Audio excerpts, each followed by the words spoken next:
नमस्कार व्यूअर्स। और आप सब लोग कैसे हैं? आशा करती हूँ आप सब लोग अच्छे होंगे, स्वस्थ होंगे और मेरा शिव पुराण का पाठ अवश्य देखते होंगे। तो सबसे पहले हम जान लेते हैं कि कल तक हमने कहाँ तक पढ़ा था। कल तक था कि भगवान शिव का दर्शन करके उस समय विष्णु आदि सभी देवताओं ने दोनों हाथ जोड़ मस्तक झुकाकर तुरंत उनके चरणों में प्रणाम किया। मेरे साथ भगवान विष्णु को आया देख सत्पुरुषों के आश्रयदाता भगवान रुद्र उठकर खड़े हो गए और उन्होंने सिर झुकाकर उन्हें प्रणाम भी किया। फिर विष्णु आदि सब देवताओं ने जब भगवान शिव को प्रणाम कर लिया तब उन्होंने मुझे नमस्कार किया। ठीक उसी तरह जैसे लोगों को उत्तम गति प्रदान करने वाले भगवान विष्णु प्रजापति कश्यप को प्रणाम करते हैं। तत्पश्चात देवताओं, सिद्धों, गणाधीशों और महर्षियों से नमस्कृत कर तथा स्वयं भी श्री विष्णु को एवं मुझे नमस्कार करने वाले भगवान शिव से श्री हरि ने आदर पूर्वक वार्तालाप आरंभ किया। तो कल तक यहाँ तक था। इसके बाद मैं आपको बता दूं कि ये मैं पाठ क्यों कर रही हूँ। ये पाठ एक मंदिर के लिए है और इसमें मैं आप सब लोगों का सहयोग चाहती हूँ कि आप सब लोग सब्सक्राइब करें, लाइक करें, शेयर करें। आप लोग और सभी के वीडियोस तो जल्दी वायरल कर देते हैं, पर मेरे को 2 साल हो गए बनाते बनाते। स्टार्ट तो चैनल बहुत साल पहले किया था, पर अभी तो बनाते बनाते रेगुलर 2 साल हो चुके हैं और मेरा कोई भी ये पार्ट कोई भी वायरल नहीं हुआ। आप सब जो भी और भी हैं, मैं ऐसे कहना नहीं चाहती हूँ, तो वो सब वायरल हो जाते हैं बहुत जल्दी। पर ये क्योंकि इसमें ये तो शिव भक्ति है, इसमें तो ऐसा कुछ नहीं है, एंटरटेनिंग कुछ नहीं है। और आप अगर रेगुलर पढ़ेंगे तो ज़रूर आपको आनंददायक लगेगा। अदरवाइज ऐसे एक बार पढ़ा, सुना, दूसरा सुना तो ऐसे नहीं लगेगा। जब तक आप उसके अंदर की चीज़ें नहीं जानेंगे तब तक आपको आनंददायक नहीं लग सकता। तो मैं चाहती हूँ कि आप पूरा पाठ सुने।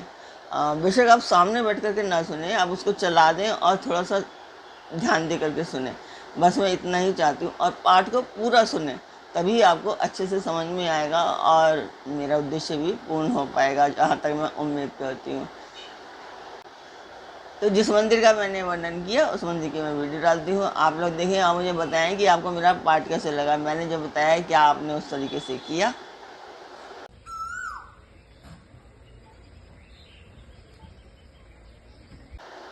तो मंदिर की वीडियो आपने देखी, आपको मेरा पाठ कैसा लगा कमेंट बॉक्स में मुझे अवश्य बताएं।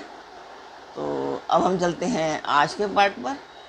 स्वागत करती हूँ मैं आप सभी का अपने इस कार्यक्रम शिव पुराण में। आशा करती हूँ आप लोगों को मेरा पाठ बहुत अच्छा लगेगा और आप मेरा पाठ पूरा सुनेंगे और ध्यान से सुनेंगे। तो आज के पाठ में है कि देवताओं द्वारा भगवान शिव की स्तुति। भगवान शिव का देवता आदि के अंगों के ठीक होने और दक्ष के जीवित होने का वरदान देना। श्रीहरि आदि के साथ यज्ञ मंडप में पधार कर शिव का दक्ष को जीवित करना तथा दक्ष और विष्णु आदि के द्वारा उनकी स्तुति। तो देवताओं ने भगवान शिव की अत्यंत विनय के साथ स्तुति करते हुए अंत में कहा, आप पर उत्कृष्ट परमेश्वर परात्पर तथा परात्परतर हैं। आप सर्वव्यापी विष्णुमूर्ति महेश्वर को नमस्कार है। आप विष्णु कलत्र, विष्णु क्षेत्र, भानु, भैरव, शरणागत वत्सल, त्र्यंबकम त्र्यंबक त्र्यंबकम तथा विहरणशील हैं। आप मृत्युंजय हैं, शोक भी आपका ही रूप है। आप त्रिगुण एवं गुणात्मक हैं। चंद्रमा, सूर्य और अग्नि आपके नेत्र हैं। आप सबके कारण तथा धर्म मर्यादा स्वरूप हैं। आपको नमस्कार है। आपने अपने ही तेज से संपूर्ण जगत को व्याप्त कर रखा है। तो यहाँ रुककर मैं कहना चाहूँगी कि श्राद्ध का टाइम चल रहा है और भगवान शिव आपकी सभी मनोकामना पूर्ण करें और भगवान शिव आप सभी पर अपना आशीर्वाद बनाए रखें। आप निर्विकार प्रकाशपूर्ण चिदानंद स्वरूप परम ब्रह्म परमात्मा हैं। महेश्वर ब्रह्मा विष्णु इंद्र और चंद्र आदि समस्त देवता तथा मुनि आपसे ही उत्पन्न हुए हैं। चूँकि आप अपने शरीर का 8 भागों में विभक्त करके समस्त संसार का पोषण करते हैं, इसलिए अष्टमूर्ति कहलाते हैं। आप ही सबके आदि कारण करुणामय ईश्वर हैं।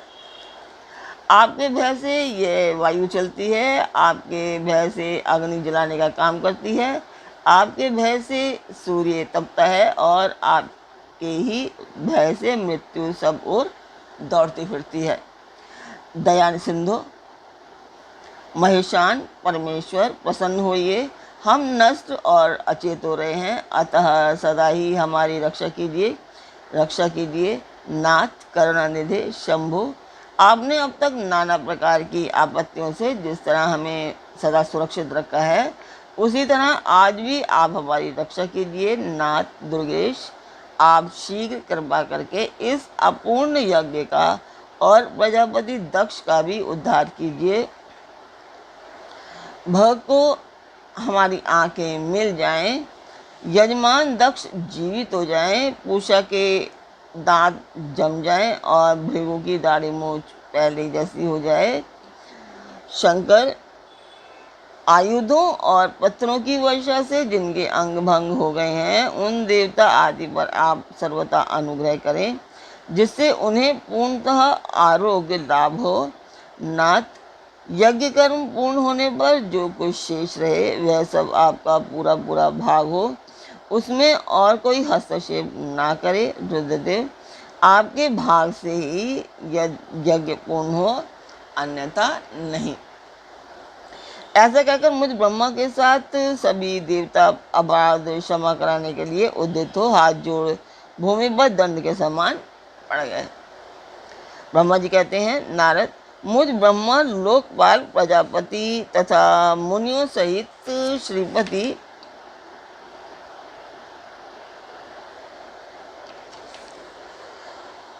विष्णु के अनुनय विनय करने पर परमेश्वर शिव प्रसन्न हो गए। देवताओं को आश्वासन दे हंसकर उन पर परम अनुग्रह करते हुए करुणा निधान परमेश्वर शिव ने कहा। महादेव जी बोले, सुरश्रेष्ठ ब्रह्मा और विष्णुदेव, आप दोनों सावधान होकर मेरी बात सुने। मैं सच्ची बात कहता हूँ। तात, आप दोनों की सभी बातों को मैंने सदा माना है। दक्ष के यज्ञ का यह विध्वंस मैंने नहीं किया है। दक्ष स्वयं ही दूसरों से द्वेष करते हैं। दूसरों के प्रति जैसा बर्ताव किया जाएगा वह अपने लिए ही फलित होगा। अतः ऐसा कर्म कभी नहीं करना चाहिए जो दूसरों को कष्ट देने वाला हो।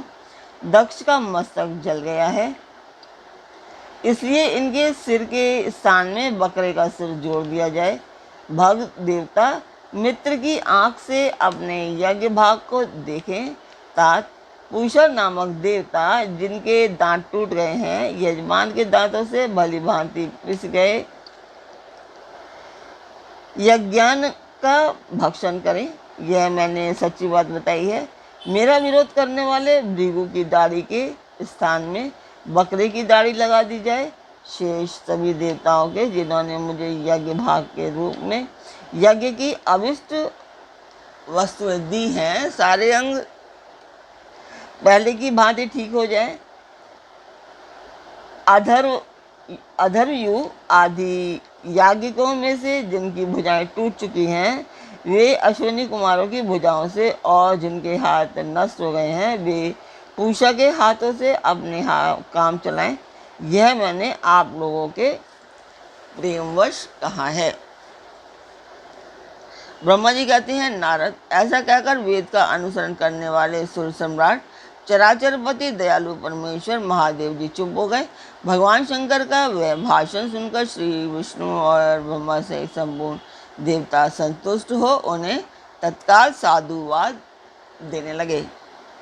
तदंतर भगवान शंभु को आमंत्रित करके मौजूद ब्रह्मा और देवर्षियों के साथ श्री विष्णु अत्यंत हर्षपूर्वक पुनः दक्ष की यज्ञशाला की ओर चले।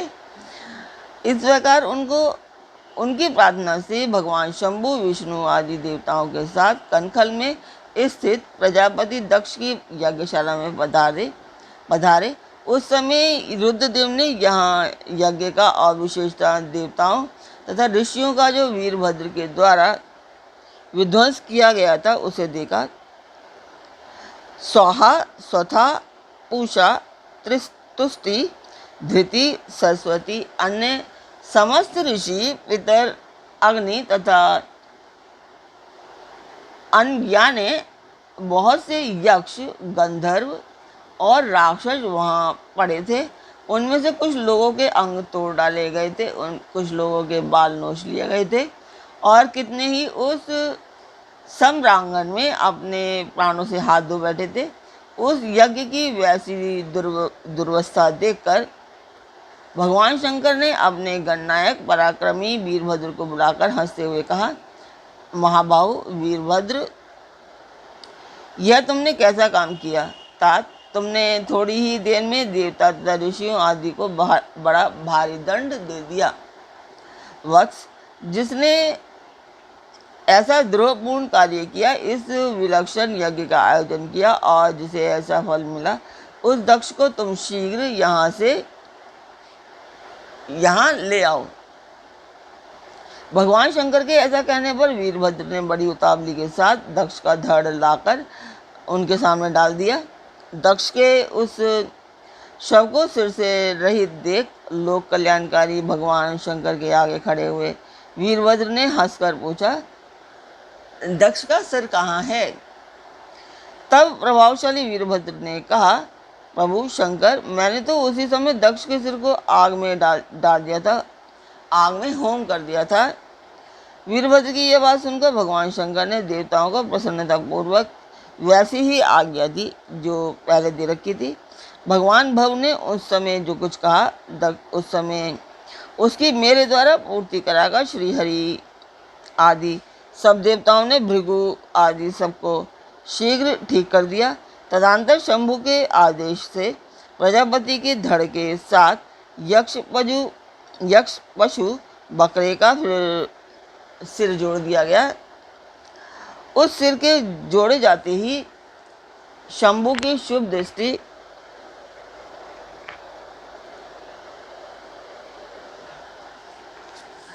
पड़ने से प्रजापति के शरीर में प्राण आ गए और वे तत्काल सोकर जागे हुए पुरुष की भांति उठकर खड़े हो गए।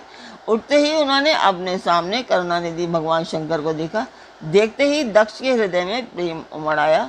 उस प्रेम ने उनके अंतःकरण को निर्मल एवं प्रसन्न कर दिया। पहले महादेव जी से द्वेष करने के कारण उनका अंतःकरण मलिन हो गया था, परंतु उस समय शिव के दर्शन से वे तत्काल शरद ऋतु के चंद्रमा की भांति निर्मल हो गए। उनके मन में भगवान शिव की स्तुति करने का विचार उत्पन्न हुआ, परंतु वे अनुराग धिक्कई के कारण तथा अपनी मरी हुई पुत्री का स्मरण करके व्याकुल हो जाने के कारण तत्काल उनका स्तवन न कर सके। थोड़ी देर बाद मन स्थिर होने पर दक्ष ने लज्जित हो लोक शंकर शिव शंकर को प्रणाम किया और उनकी स्तुति आरंभ की। उन्होंने भगवान शंकर की महिमा गाते हुए बारंबार उन्हें प्रणाम किया और फिर अंत में कहा, परमेश्वर, आपने ब्रह्मा होकर सबसे पहले आत्म तत्व का ज्ञान प्राप्त करने के लिए अपने मुख से विद्या, तप और व्रत धारण करने वाले ब्राह्मणों को उत्पन्न किया था।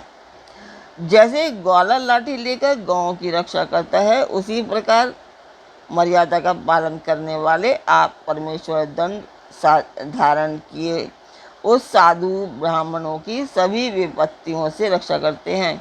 मैंने दुर्वचन रूपी वाणों से आप परमेश्वर को बींध डाला था, फिर भी आप मुझ पर अनुग्रह करने के लिए यहाँ आ गए। अब मेरी ही तरह अत्यंत दैन्यपूर्ण आशा वाले इन देवताओं पर भी कृपा कीजिए। भक्त वत्सल दीन बंधु शंभो, मुझ में आपको प्रसन्न करने के लिए कोई गुण नहीं है। आप षड्विध ऐश्वर्य से संपन्न परात्पर परमात्मा हैं, अतः अपने ही बहुमूल्य उदारतापूर्ण वर्ताव से मुझ पर संतुष्ट हों। तो ब्रह्मा जी कहते हैं, नारद इस प्रकार लोक कल्याणकारी महाप्रभु महेश्वर शंकर की स्तुति करके विनीत चित्त प्रजापति दक्ष चुप हो गए। तदनंतर श्री विष्णु ने हाथ जोड़कर भगवान वृषभध्वज को प्रणाम करके प्रसन्नता पूर्वक हृदय और वाष्प गदगद वाणी द्वारा उनकी स्तुति प्रारंभ की। तदनंतर मैंने कहा, देवदेव महादेव करुणा सागर प्रभु, आप स्वतंत्र परमात्मा हैं, अद्वितीय एवं अविनाशी परमेश्वर हैं। देव ईश्वर, आपने मेरे पुत्र पर अनुग्रह किया। अपने अपमान की ओर कुछ भी ध्यान न देकर दक्ष के यज्ञ का उद्धार कीजिए। देवेश्वर, आप प्रसन्न होइए और समस्त शापों को दूर कीजिए। आप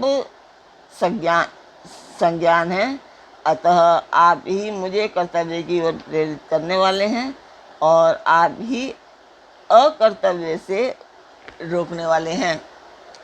महामुनि, इस प्रकार परम परमेश्वर की स्तुति करके मैं दोनों हाथ जोड़ मस्तक झुकाकर खड़ा हो गया।